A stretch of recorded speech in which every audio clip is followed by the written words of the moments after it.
ಬಳಿ ದರ್ಶನ್ ಕೇಸ್ ಮತ್ತೆ ಭಾರೀ ಸದ್ದು ಮಾಡಿದೆ.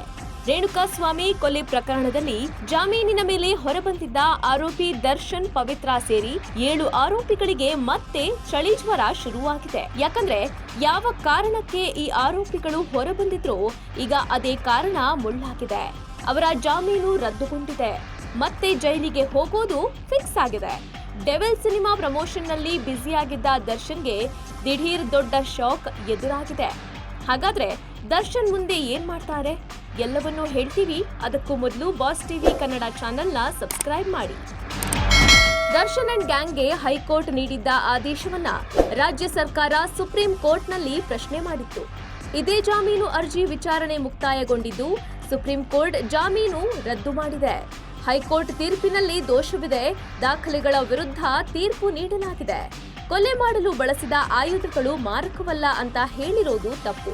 ಸಾಕ್ಷಿಗಳ ಹೇಳಿಕೆ ತಡವಾಗಿ ದಾಖಲಿಸಲಾಗಿದೆ ಅಂತ ಅನುಮಾನ ಪಟ್ಟಿರುವುದು ಸರಿಯಲ್ಲ. ದರ್ಶನ್ಗೆ ಈ ಹಿಂದೆ ಅಪರಾಧದ ಹಿನ್ನೆಲೆ ಇದೆ. ಹೀಗೆ ಹಲವಾರು ಕಾರಣಗಳನ್ನ ಕೊಟ್ಟು ಕೋರ್ಟ್ ಜಾಮೀನು ರದ್ದು ಮಾಡಿದೆ. ಕೂಡಲೇ ದರ್ಶನ್ ಹಾಗೂ ಇತರೆ ಆರೋಪಿಗಳಿಗೆ ಶರಣಾಗುವಂತೆ ಸೂಚನೆ ನೀಡಿದೆ. ಕೋರ್ಟ್ ಏನೋ ಶರಣಾಗುವಂತೆ ಸೂಚಿಸಿದೆ. ಆದ್ರೆ ದರ್ಶನ್ ನಿನ್ನೆ ರಾತ್ರಿ ಮಡಿಕೇರಿಗೆ ಹೋಗಿದ್ದಾರೆ ಅಂತ ಹೇಳಲಾಗ್ತಿತ್ತು. ಇದೀಗ ಮಡಿಕೇರಿಯಿಂದ ಮೈಸೂರಿನತ್ತ ವಾಪಸ್ ಆಗ್ತಿದ್ದಾರೆ ಎನ್ನಲಾಗ್ತಿದೆ.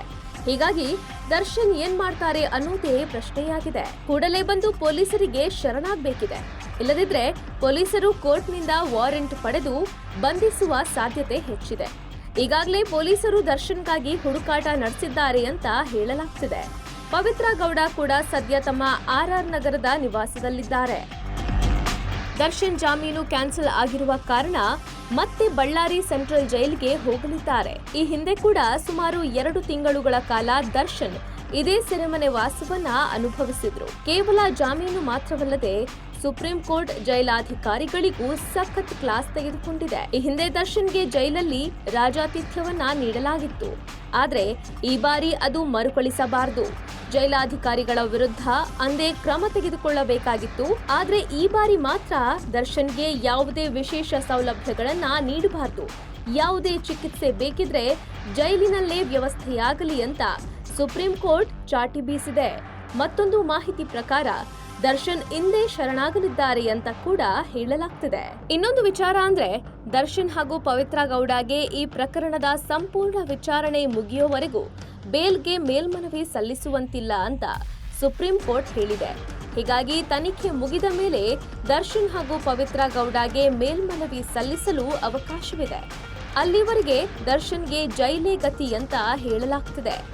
ಏನೇ ಆದ್ರೂ ದರ್ಶನ್ ಮತ್ತಷ್ಟು ಕಠಿಣ ಪರಿಸ್ಥಿತಿಗಳನ್ನ ಎದುರಿಸುವ ಸಾಧ್ಯತೆಯೇ ಹೆಚ್ಚಾಗಿದೆ. Bureau report, boss TV Kannada. Latest ಹಾಗೂ ಇಂಟ್ರೆಸ್ಟಿಂಗ್ ಸುದ್ದಿಗಳಿಗಾಗಿ ಬಾಸ್ ಟಿವಿ ಕನ್ನಡ ಚಾನೆಲ್ನ ಸಬ್ಸ್ಕ್ರೈಬ್ ಮಾಡಿ. ಹಾಗೆಯೇ ಬೆಲ್ ಐಕಾನ್ ಪ್ರೆಸ್ ಮಾಡಿ. ಇದರ ಜೊತೆಗೆ ಫೇಸ್ಬುಕ್, ಇನ್ಸ್ಟಾಗ್ರಾಮ್, ಎಕ್ಸ್ ನಲ್ಲೂ ಮಿಸ್ ಮಾಡದೆ ಫಾಲೋ ಮಾಡಿ.